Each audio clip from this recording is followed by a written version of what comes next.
যত বড় কঠিন রোগ হোক না কেন, যদি এই ছোট্ট দোয়াটা 7 বার পাঠ করতে পারেন, আল্লাহ পাক অবশ্যই তাকে পরিপূর্ণ সুস্থ করবে। যদি তার হায়াত থাকে, যদি তার হায়াত থাকে, মৃত্যুর সময় যদি না এসে থাকে, তাহলে আল্লাহ অবশ্যই এই দোয়ার বরকতে তাকে সুস্থ করবে। নবীজি সাল্লাল্লাহু আলাইহি সাল্লাম নিজে যখন কোনো অসুস্থ ব্যক্তির খবর পেতেন, তিনি ছুটে চলে যেতেন এবং এই দোয়াটা পাঠ করতেন। তিরমিজি শরীফের বর্ণনা আসছে, আব্দুল্লাহ ইবনে আব্বাস রাদিয়াল্লাহু তাআলা আনহু হাদিসটা বর্ণনা করেছেন।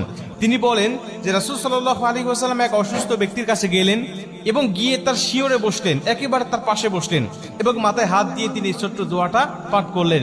এবং নবীজি আমাদেরকে উদ্দেশ্য করে ডাক দেয়া বলেন, শোনো, এই দোয়াটা যদি কোনো ব্যক্তির কাছে গিয়ে, যদি কোনো মুমূর্ষু ব্যক্তির কাছে গিয়ে, যদি কোনো অসুস্থ ব্যক্তির কাছে গিয়ে এই দোয়াটা তোমরা পাঠ করতে পারো, আর আল্লাহ যদি ওই সময় তার মৃত্যু না লিখে থাকে, তাহলে অবশ্যই আল্লাহ পাক এই দোয়ার বরকতে তাকে সুস্থ করবে, তাকে শেফায়ে আজেলা কামেলা দান করবে।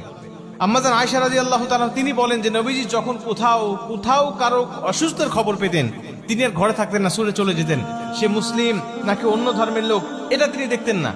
নবীজি সেখানে গিয়ে, তার কাছে গিয়ে নবী সাল্লাল্লাহু আলাইহি ওয়াসাল্লাম তার খোঁজ খবর নিতেন এবং তিনি মুসলিম হলে তার কাছে গিয়ে নবীজি সাল্লাল্লাহু আলাইহি ওয়াসাল্লাম এই দোয়াগুলো পাঠ করতেন এবং আল্লাহ পাক তাকে সুস্থ করে দিতেন। এই দোয়াটা পাঠ করার বরকতে আল্লাহ পাক তাকে সুস্থ করে দিতেন। দোয়াটি হলো ছোট্ট দোয়া, আসআলুল্লাহাল আযীম রব্বাল আরশিল আযীম আইয়াশফিয়াক। এই ছোট্ট দোয়া আসআলুল্লাহাল আযীম